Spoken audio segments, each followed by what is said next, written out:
we get started into our fantastic discussion, I'm Kenna Ingalls. I'm one of the marketing coordinators here at Eduvantis on the agency services side. And just to give you a little background on Eduvantis, we've been around since 2010. We've been a leading enrollment growth marketing services. Leading growth marketing and strategy firm for higher education. Since 2010, we've been able to help over 100 institutions of higher education achieve their enrollment and revenue goals. And to do this, we have both a strategy and consulting firm and a marketing agency firm under one roof, which allows us to operate at the intersection of both a deep product and marketing expertise and real-time marketing activation and testing. So as a company, one of our biggest goals is to help provide market intelligence and custom marketing strategies to help empower your institution to achieve its objectives and enrollment targets. So to help us do that for our clients, if you want to pop forward to the next slide, we have launched these virtual series discussions, which are aiming to provide you all with market insights and as well as a way to connect you all with peers across the higher education industry that might even be outside of your network. And with that, with the higher education industry, it's so large, it can sometimes be challenging to network with people, to have those tough discussions around like today's pressing issues, enrollment targets, or other challenges you have. And 9 times out of 10, you all pretty much have the same questions. We're all just a little too afraid to ask. So that is why we've created these virtual discussions to be kind of a safe space where you can ask those questions, hear from us about those challenges, talk about strategies to improve them, and even some solutions overall. So with that, again, we just want to reiterate, this is supposed to be a great discussion-based conversation. This isn't supposed to be like we're pushing a bunch of information at you and you're like, oh, I don't know. That's why we really want you to ask all the questions you have, even if it's small, we're happy to answer them. So with that said, today's agenda, Emily is going to be kicking us off on how to do more with less in the higher education marketing field. So first and foremost, we're going to talk about some priorities and resources to look at and to leverage in these strategies. And then Batya is going to be going through the paid media tactics and things to do for that. Ashley is going to talk about some of the creative assets and ways to help use photo shoots and editing. And then Jada is going to talk about social media content and how you can repurpose that over different ways. And then at the end, we will be going through some Q&A and discussion topics. But to get us kicked off, Emily, if you would like to introduce yourself. Yes, it is so nice to meet you all. I'm so glad to have a good group here, even coming up on the holiday weekend. My name is Emily McMahon. I lead Eduvantis' marketing services agency team. So as Kenna said, we've kind of got 2 teams under the same house. We've got a consulting unit and then an agency unit that actually activates marketing strategy for folks in higher education, paid advertising, website strategy, user experience, social media, all of those different go-to-market tactics. Super happy to be here with you folks today, and I will hand it off to Batya to introduce herself in just a moment. One last reminder, because I know we had some folks join a little bit later, we are recording this session, and afterwards you will get a copy of that recording and the deck, so don't feel like you have to be taking notes or screenshotting things. You'll get a copy of the deck after the call, and so will the people who registered but couldn't make it today. So keep that in mind as you're asking questions. This will be recorded and we will be sharing it out with a list of folks. Batya. Thank you so much, Emily. Hello, everybody. My name is Batya Williams. I serve as the paid media strategist here at Eduvantis. I handle the day-to-day account management for all of our clients. So if there's money going behind a campaign, I am one of the people who are helping manage that. Some of my day-to-day involvement includes oversight, ad copywriting, and just monitoring performance. I'm looking forward to talking to you guys today about more ways to do less with more for paid media tactics specifically. So pleasure to be here. And I will hand things off to Ashley. Hi, my name is Ashley Bullhorst. I'm the Associate Director of Marketing and Creative Services here at Eduvantis. Worked a long time in design. That's really been my bread and butter, and I've kind of moved forward into more associate director roles as I have progressed in my career. I also worked for a number of years in the higher education space, 3.5 years at Illinois State University's Mennonite College of Nursing. And so a lot of what I'll talk about today comes from my direct experience and what I had wished I'd could have told myself in those past years in my career. So I'll go ahead and pass it over to Jada. Hi, everyone. My name's Jada Carter. I'm the Marketing Operations Specialist, and I do have a few tasks here at Eduvantis, but one of them that's most important to what we're talking about today is helping some of our clients run their organic social media and helping them make sure they can use more content by doing less. But I'm also a project manager with our team, just making sure everybody's staying on task with a bunch of their accounts. So that is me. All right, so I'm going to kick us off. And I think one of the things that I want to emphasize when we start this journey together is that we all know being responsible for marketing is resource intensive, it is time intensive, it is labor intensive. Even though marketing is moving more and more into this digital space, that has not manifested in, right, less work to do. If anything, it's more work to do. So taking a strategic approach to thinking about your department's priorities and how you sort of staff and approach those priorities while trying to gain more resources is a really important part of this. So the first thing I'm going to have you folks do is just put on your director of marketing hat, right? And while your actual title might vary, having responsibility for that marketing function often means that either you or your team has to wear multiple hats. You're the key marketing strategist. You're the hands-on marketing doer. Sometimes that means you're posting on social media, you're writing emails, you're manning the booth at recruitment fairs, you're traveling to table events. There's a really long sort of list of hands-on activities that often are associated with that role. You're also the key analyst, right? You've got to be able to measure these things and show the impact of the work that you're doing. Sometimes you're a manager of people. So you've got just a lot of things that you're touching when you're responsible for this marketing function, whether it's just you or whether it's a team. And often, whether it's one person or again, a team, we see the same sort of key constraining factors across institution. Lack of human resources, right? There's never enough people to do all of the things that we have to do as marketers at a university. Lack of budget. Money is always something that is hard to come by. There's never enough of it, and it always has to go too many places. Knowledge capital. So actual like tactical expertise in areas, be that advertising, be that web development, be that email, sort of campaign drip build. There's a lot of different tactical areas that you have to have a good working knowledge of as a marketer in higher education. And often it's really difficult to wrap your hands around all of those things. Those things are very specialized skills that require really deep insight and expertise in an environment that is moving and changing really, really quickly. And then buy-in, just buy-in from leadership, right? If you're going to get more people, you need buy-in. If you're going to get more budget, you need buy-in. And so what that means is in this sort of research or resource strapped environment, one of the most important things you can do is structure your work or your department's work in a way that gives you case-making ability. And so that starts with understanding what those operating constraints are for you and what the job is. And I think SWOT analysis is a really good way to sort of take a first stab at doing this. And I think before you dive to this, often what we see is that folks will go right into, okay, here's what we're good at. Here's our weaknesses as a department. Here are the things that we're sort of focused on, and they end up being very tactical and executional. Backing up from that, I always encourage people to think first about identifying the job you have to do. Is your team responsible for brand communications? Do you have accountability for hitting enrollment targets? What channels do you manage? What expectations around content production do you have? All of those different factors.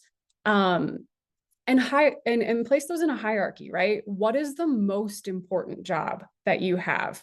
And often that most important job is going to relate to revenue in some way, right? So if you have accountability for enrollment targets, that's likely the most important job you have. Or perhaps you have accountability for brand communications as related to development initiatives, right? That touches money. That's a very important job you have, and so on and so forth. So understand what the jobs of the department are and put them in that hierarchy order. Then come over here to this SWOT analysis, right? And think about, in the context of those jobs, what are your strengths as a department? What are the weaknesses that you have when thinking about accomplishing and really crushing it when accomplishing those jobs and goals? What are some opportunities that maybe you're not focused on now, but you could take advantage of? And then what are some threats to your success, right? Turnover in marketing teams is often a threat. And I'll talk about this sort of in a minute when I talk about how to use grad students to fill holes in your staffing. But I've always thought using those graduate students is an opportunity across higher education. They're people who are hungry to get experience. It's also a threat because often they turn over in a year or in 2 years. So really understanding this landscape will allow you to structure your department and your focus in a way that aligns with your key goals in that hierarchical order. Then think about the team that you need to do those things, and think about how you can staff that team cost effectively, right? I love using graduate students to fill holes in teams in marketing and higher education. There are so many graduate students, especially as higher ed in general dips further and further into that continuing adult learner space. So many grad students who come with pre-experience, either working in marketing agencies or in marketing realms, in design, media, writing, communications, who can fill a lot of those goal gaps that you might have on your team in a cost-effective way. They win because they get professional experience. You win because you can put your focus on the things that require, your strategic time, and sort of backfill some of those lower level, less risky tasks to outsource. When thinking about doing this well, it's really important to build relationships with your graduate program directors across campus. You want those people thinking about your opportunity for these students as the one they want to push their best students to, right? So if you build these opportunities and say you add someone to your team who's responsible for the website, and you build a relationship with that grad director, and every year he knows or she knows that you've got that position on your team, they're going to use that to sell talented students on their program, right? And so there's some give and get there that helps you be sure that you're getting quality talent in those roles. I always tell people, present that to those graduate students like those are professional opportunities. They are showing up and they are your website manager. They show up and they're your social media manager. They're not a grad student. They're not rolling t-shirts. They are professional in a professional role, even though it's just 10 or 20 hours per week. So frame it that way and then treat it that way. And you can get a lot of good value. And I will use the example of someone who's on this call, our friend Ashley Bullhorst, who's about to talk to you. I hired her at Illinois State University as a graduate student way back in the day. And then through that relationship, we had an opportunity on our team for an assistant director of marketing position. She applied, known entity, great person in that role. She spent 3 years there at Illinois State. I came to Eduvantis. A year later, I came back to Ashley and I said, hey, we've got this opportunity for you here. So come with me on this journey. Similar, this is Brianna Tidmarsh, who has followed a similar path and is now, again, still working with me to this day. So these are also really great ways to build relationships with people that will come with you for your professional journey. So think about that added benefit. And I really think that as a marketer in higher education, you've got to fill some really critical functions on your team. And often we see departments where this is one person, right? Filling all of these roles, your strategy, your web management, your social media, you're writing blog stories or student stories, you're at recruitment events, you're writing press releases. These are all very specialized skill sets. And so when I think about building a team that can be effective and drive impact in higher education, you want to be thinking about these specialized skill sets and the people that you're bringing into your team. When you think about maximizing that, you've got your team, we'll think about maximizing the time and the resources for those people. Use automation to maximize real people's time. And while automation has a lot of risks, it can be done really effectively so that people can focus on the things that only people can do. And I've got some ideas over here for you to consider around automating the collection of quotes or content for student stories. We've seen really good success building Google Form surveys, blasting those out to faculty for weigh-in on certain things, getting that information back, consolidating that into a story. That saves hours, right, of interviewing people if you do it effectively.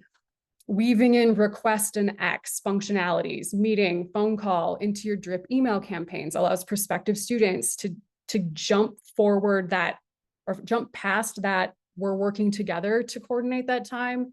They pick a time that works for them. So think about automating those types of things. Make it walk on social media. So this isn't true automation, but one of the things that we've seen successful in the organic social space is when you've got a piece of content you're going to post that you think has a lot of opportunity to go far for you on social, pre-script some posts and blast it to your faculty and condition them to say, to know that you're going to do this maybe once a quarter or once a month. And when you give them those posts, go to their social media, share your post, post their post, share your story, make it walk. And doing that in that kind of automated way helps jump that engagement, get that algorithm going. You can automate your social media posting. We only tell folks to do this if you have to do this. There are a lot of benefits to the algorithm if you don't schedule posts, but scheduling is absolutely something you can do if you're time strapped. You can sort of pre-schedule virtual information sessions and use your CRM effectively that way to do that. So think about these things, and going back to sort of that strategic approach, think about this in the opportunities category. Where can we automate so that humans are doing things only humans can do, and we're relying on automation to do things that computers can do? Collaborate with other departments. So this is another one where higher education, I feel like, just has such a massive missed opportunity. Back when I was on campus as a campus marketer, one of our biggest limiting factors was budget. We had a lot of expertise on the team, but we just didn't have a lot of budget. And there were a lot of other departments and schools on campus in that same situation, right? So collaborate, find ways to do those things together. Combine your advertising budgets with cross-campus units to get more bang collectively from that money through scale, rather than each standing up little bitty campaigns together, right? That takes some collaboration, but it's definitely possible. Share the costs of technology. So over here, you can kind of see a screenshot from Unbounce, which is a technology we use for landing pages. It's about $1,200 a month or a year for the base level. That's a big piece of a budget for some departments. Share that cost with other people who are running advertising, so you both get sort of those benefits as well. So think about those things again in that opportunities category. And then finally, all of this and sort of mapping all of this comes together to turn into case making, right? As the person responsible for marketing, probably the most important piece of your job is your ability to make a case to either protect the resources you have or get more resources. And you can't do that if you're not using numbers in 2024.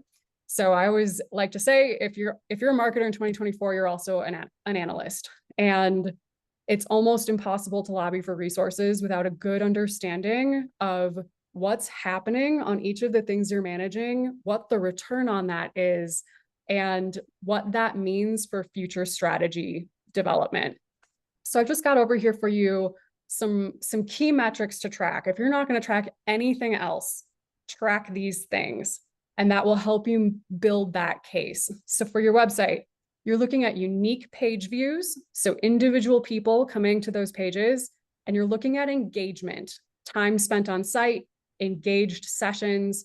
We don't care about bounce rate. We don't care about clicks. We don't care about those things. We want to know how many people went to the website and were they engaged? Were they the right people to be on the site doing the things that we want them to do? In the advertising space, you're looking at volume, so number of leads driven through your advertising, number of eyeballs, impressions on those ads, and the number of people who click on those ads, and then the costs, cost per lead, cost per application coming out of those advertising campaigns. That will allow you by channel to think about the return you're getting there. And then finally, enrollment. You're looking at inquiry trends. So are more people requesting information about your programs over time, or are there less? And application trends. Are more people applying over time, or are less people applying over time? And these sort of 3 buckets of things together will help you sort of build that case for more resources if things are going well, or for more resources if you're seeing those trend lines go down and something needs to happen to bolster that performance. Batya is going to jump in and talk about paid media. Before we move forward, any questions about any of that? And we will obviously have some Q&A time at the end as well. All right, Batya, take it away. All right, thank you so much, Emily. So as we think about how to do more with less in the context of your advertising or paid media space, one of the first things that you should be thinking about is who's your audience. When you know who your audience is, you're able to target the right prospects to maximize your budget. And so when thinking about this, there is an importance of precision. In higher ed marketing, it's crucial to reach the right audience so that you're not wasting any ad dollars on people who are either unlikely to enroll or just don't fit in the qualifications of your student profile. And so one of the ways that we tackle this is through developing student personas. And so we craft these personas based on things like demographic data, interest, and decision-making factors. And this helps in creating highly targeted and effective campaigns. On the right of this slide, you see an example of a persona that we developed for one of our clients that gave us a deeper understanding of the different types of students who are shopping for the respective programs. And then just a tip kind of with this in mind, there's an efficiency in knowing your audience deeply because, again, it kind of prevents the wasting of any budget and increases the likelihood of engaging with high quality leads. And by investing in your audience, you can deliver more relevant ads to those who are likely to convert. Pop forward once more. Here's 4 steps, actionable steps on how to get to know your audience. So first, you want to conduct thorough research. So that can be through leveraging surveys, interviews, and enrollment data to understand your ideal prospect. From there, you'll use that information to create those detailed personas. And you can segment your audience based on the different elements of their segments. So that's going to be their educational background, their career goals, and media consumption habits. From there, you're going to use those segments to tailor your campaigns. And one way you can leverage your personas in your marketing structure is utilizing the forecasting tools available to you in your platforms to identify the size of your target audience and where the best place to reach these people are, and also get a glimpse of to how your audience will perform based on the other factors, including your budget, your creative, and that'll lead you to the final step of reviewing and refining. You want to regularly review your campaign to make sure that you are reaching the right prospects and use those insights to make optimizations along the way. One of the next tips that I have for you guys is capitalizing on low cost, high impact tactics. So this is going to be optimizing your budget with cost-effective channels. And the way you do this strategically is balancing your budgets. And so depending on what your goal is, you want to make sure that that's going to be your foundation, your bread and butter or primary strategy. And you want to use low-cost tactics to complement that. And so a real kind of example on that is if your goal is to drive leads, then you want to make sure your primary strategy is centered around Google search. Those are the people who are raising their hands, saying that they are interested in your product offering. And so once you have your budget prioritized there, you want to balance and allocate the remaining resources to those cost-effective channels to amplify your reach without overspending. Some examples of what these channels are going to be your video marketing channels. So that's like YouTube, for example, or social media channels that includes Instagram, Facebook, TikTok, Spotify, and even your organic content. These methods are going to be effective for driving that consideration and maintaining your engagement without a significant expense. This is what we call a balanced approach, and this is allowing us to strategically balance, your high ROI channels with low cost tactics, and you can maintain your engagement and you can optimize your budget and make sure you're getting the most out of every marketing dollar. So some 4 tips on how to optimize your budget. I won't read everything word for word here, but first you want to make sure you're identifying where your audience is consuming their media. And ways to think about this, when you're thinking about your younger prospective student audience, so that undergrad focused, those are going to be your prospects that are on channels like TikTok and Instagram. And for more of your, seasoned mid-careers graduate audience, those are going to be the folks that are going to be on LinkedIn or Spotify. Some other ways you can leverage these cost-effective channels is through retargeting. So building audiences through these social platforms to re-engage users who have previously interacted with your content. From there, you'll be able to see, what's driving the engagement. One of the good things about utilizing these cost-effective channels is there's various ad formats that you can test to see how your audience is engaging with them. And you can use that information to then measure and optimize. So you can measure the results of your campaign against your KPIs to optimize, one, for best practices, and also using your data to drive future decision making. So, in the context of your creative, if there's a particular messaging that's been working really well, mirroring that and mimicking it across channels might be an area that you can optimize, or even certain imagery or video content. There's a lot of ways to use the data to drive your future decision making and optimize for stronger results along the way. And the last tip I will leave you guys with, one of the most important tips also, is aligning your ad spend with key deadlines. We call this budget flighting. And so that is going to be the practice of scheduling your ad spend in concentrated bursts, aligned with key periods rather than spreading it out evenly throughout the year. This approach will allow you to have a stronger presence just during these critical decision-making windows. It does increase your impact when prospective students are most likely to engage. And it does allow for does allow and requires careful planning and the ability to quickly ramp up or ramp down your campaigns. So you want to be very agile in this approach, making sure that you're being flexible to, external factors, or just making changes based off of the data that you're seeing. And one of the most important things to keep in mind when you're practicing budget flighting is maintaining a baseline presence throughout the year. So this is an effective way to, pace out how you're spending, but it's also very important to maintain some level of year-round presence to make sure you're capturing early researchers and even the ones that come in later throughout the year. And so having an evergreen, always on strategy works best to complement budget flighting.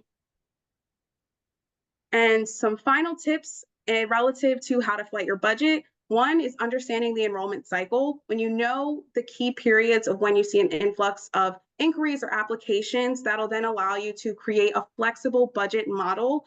And again, this will allow for real-time adjustments based on performance. And also keep in mind, any times you may have to reallocate in response to external events. You'll then be able to tailor your messaging to these deadlines and make sure that you have a specific message at each phase of your decision-making process. And then lastly, you want to continuously monitor and make those real-time adjustments, because a set it and forget it approach doesn't always yield optimal results. And it's very important when you have a limited budget, or when you're just managing a budget overall, to maximize the effectiveness of your ad spend through those real-time adjustments and optimizations. All right, I will hand things off to Ashley to cover creative assets. Thank you, Batya. So I'm going to talk a little bit about some tips for strategizing photo shoots and also how to save money with printing. So starting us off, when planning a photo shoot, identify your needs list. When I first began my full-time role at Illinois State's College of Nursing, I was asked to weigh in on a photo shoot. And if I could go back in time and give myself one piece of advice, it would be this, which is to make a list of all of the benefits that my programs that I need to market offer, and then brainstorm what kinds of scenes I would need in order to show those benefits, and then ask my photographer directly for those types of images. A very specific example was online programs. So whenever we had our photo shoot, we had really amazing photos, by the way. We had this award-winning photographer at Illinois State, so we had lots of high quality images. But one thing that was missing was showcasing the online student experience. We had so much of like students being in classrooms and working together and all of those things, but we really didn't have any students just working solo on a laptop, studying like those types of images. And they would have been so easy for me to request if I had only thought about it in the beginning. And I could have done that, like that would have been revealed to me if I had made a list. Another thing that we often did not have was this expert faculty faculty at the front of the classroom, making a point with confident body language. That was another one that we kind of missed out on. So really take a moment to think about what your program offers and what you will need to build those ads and those brochures and those landing pages and website updates that you'll have throughout the year. Also, capture candid experiences that students want to be part of. Another thing to focus on is making sure, one, students aren't looking at the camera, and two, that they're involved in some kind of storytelling, some kind of scene is happening. And some things I always advise people to focus on are, one, connection. So students either interacting with each other or interacting with a faculty member, collaborating together on something. I really love this image here in the center of the 3 students gathered around a laptop. I don't know what's happening in this image myself, but me personally, in my own experience, I'm imagining them just finally getting their code to work and they're like so excited in that moment.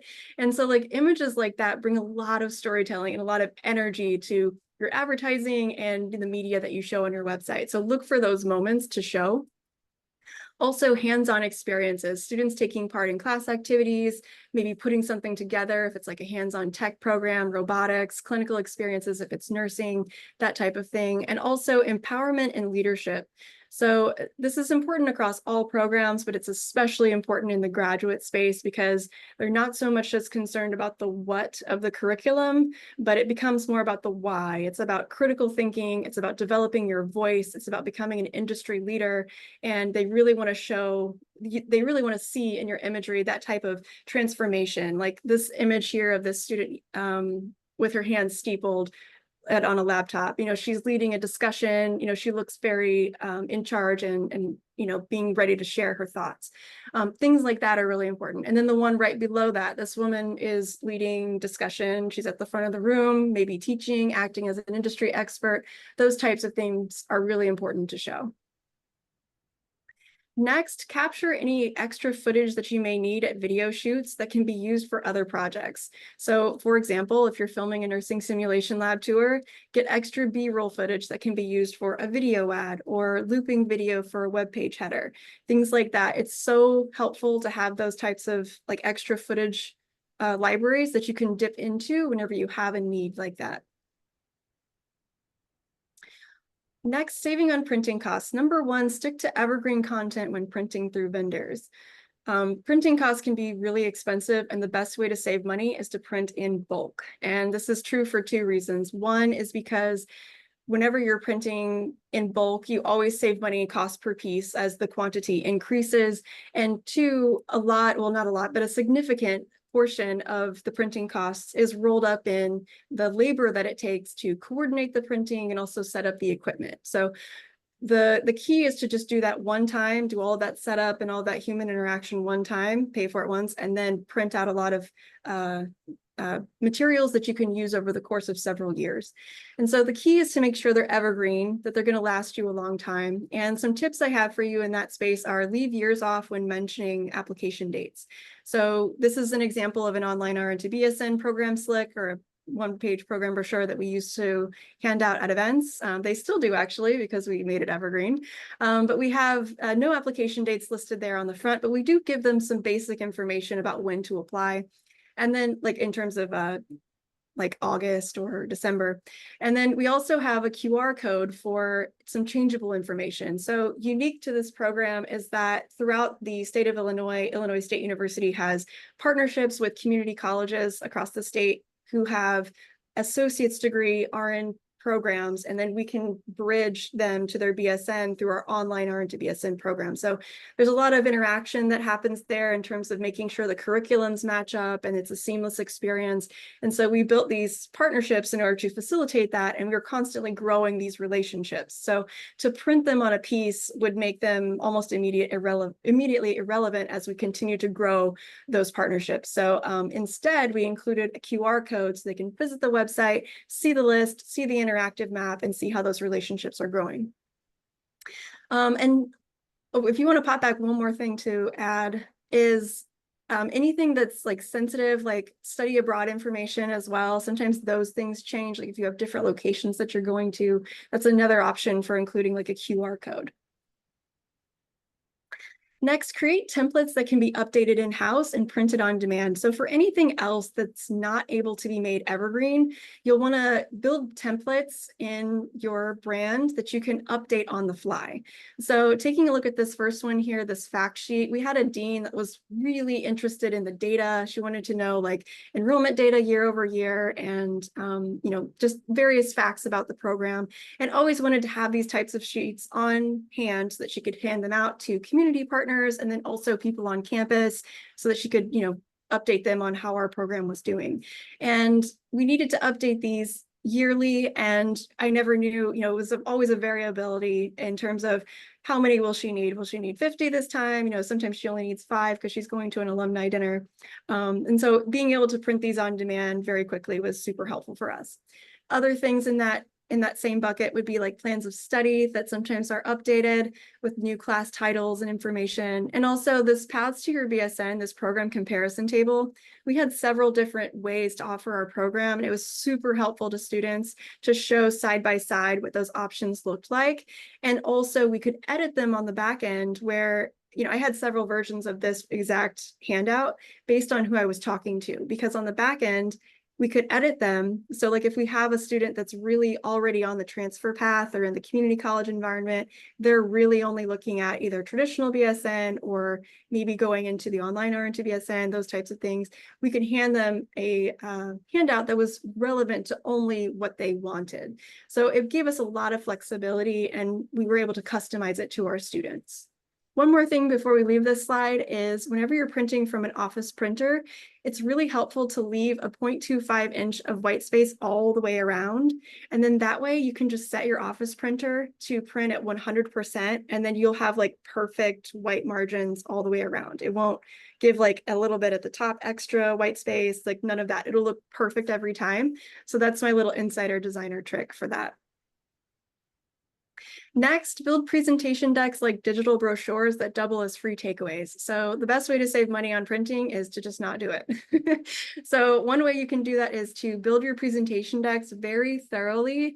Make sure you have lots of great photos and videos showing the student experience, and also include all of the info that students are going to want, like useful links with QR codes, preparedness checklists, and also application dates and more.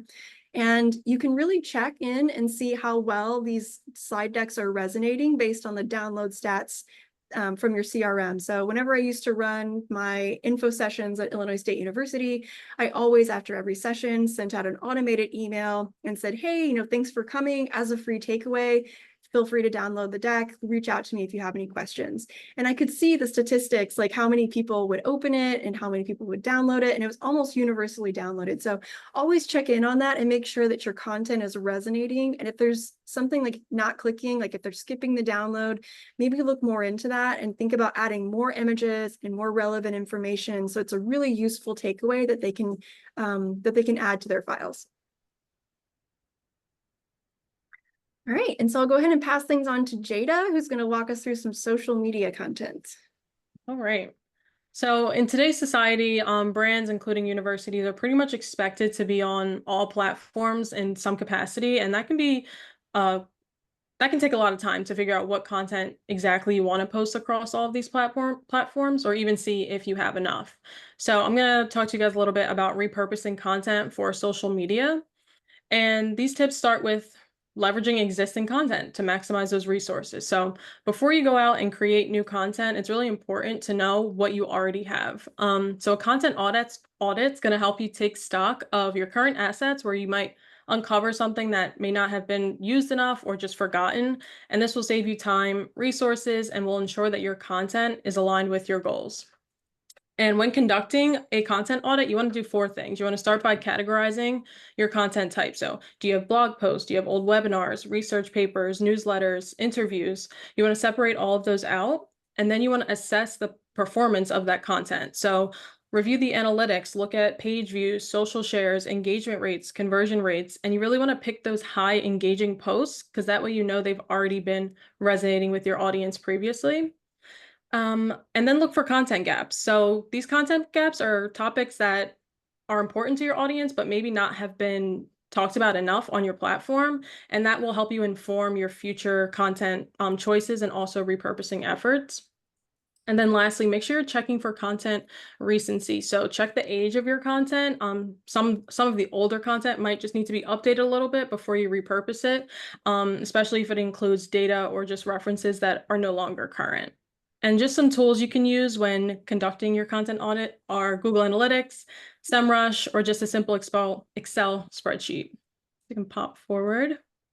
So in the midst of conducting your content audit, you want to make sure you're identifying and repurposing evergreen content that's been touched on in everybody else's piece. So it's clearly very important. But evergreen content, like we've said before, it's going to remain relevant and really valuable over time, regardless of current trends or seasons. And by identifying that, it can really significantly enhance your social media strategy because it provides a consistent source of those high quality material, which again can be reused and reshared and it won't lose its impact. And some ways you can identify evergreen content, you're looking for timeless topics. It's going to continue to be relevant over time, like I said, and again, has really high engagement rates. So for example, you could do a guide on how to write a college application essay. That's something that's really quick to put together, or even compile a video on alumni success stories. That's something you can post at any time and will be really relevant to your audience. Okay, great.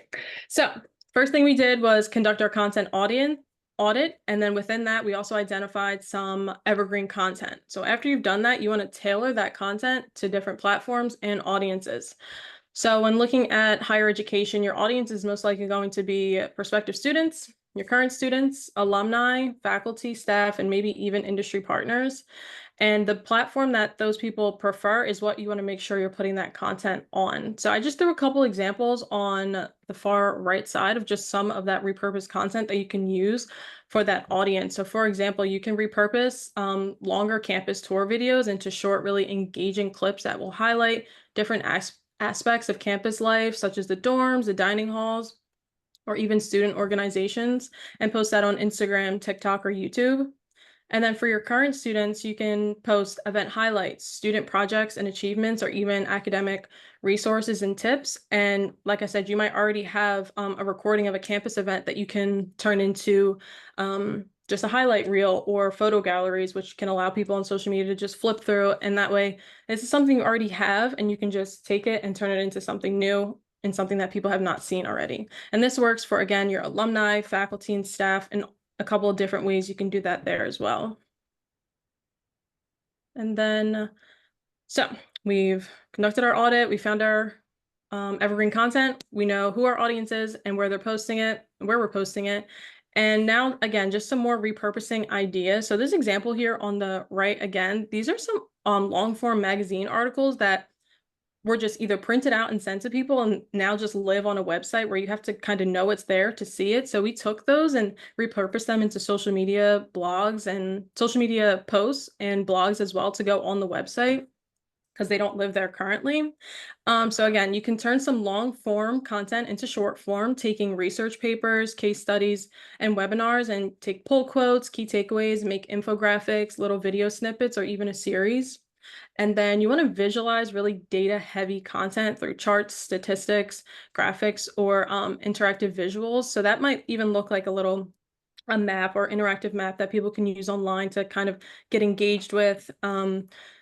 If you have a strict stat from your university, like 95% of your graduates find employment within 6 months, that's something that you already have that information and you can just quickly make it into an infographic and post it. And then lastly is our user generated content. So this really showcases your authentic experiences and perspectives directly from your community. So testimonials, student projects, alumni stories, and social media takeovers will really help you save time on content and strengthen your connection with your audience as well. And I'm going to just jump in here because I really want to emphasize what Jada just said. I thought this was a really brilliant thing she did on behalf of one of our clients who came to us. They said, we have this problem on social media. We have no ability to create new content. So Jada went through everything they had, found all of these old magazines that had been printed and never used on the web, going back 5+ years, right? Scanned through it all, and there was lots of stuff that was still relevant that she's then pulled forward and used to feed this client's social strategy for like 2 years at this point.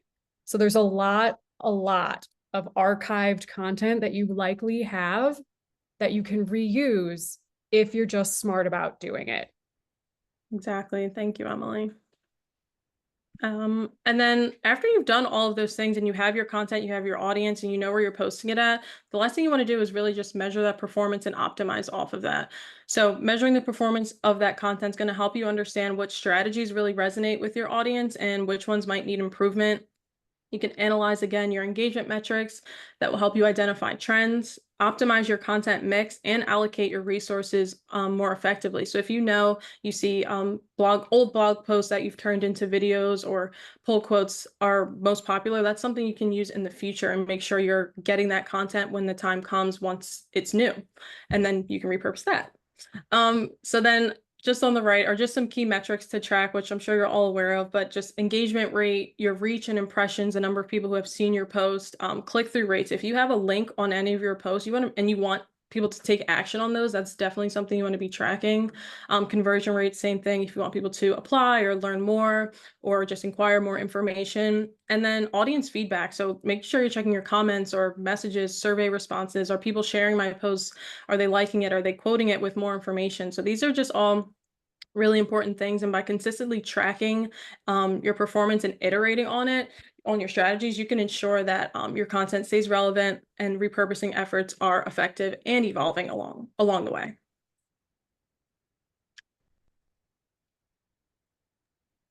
All right. Thank you, everyone, for that fantastic discussion. And if anything that has resonated with you, we do encourage you to save the date for our next virtual discussion where we will be discussing how Grand Valley State University took a research-based approach to brand development and created a market-informed strategy that key stakeholders have confidence in, titled "A University Brand Everyone Agrees On: The Start to Finish Roadmap for Those with Brand Responsibilities."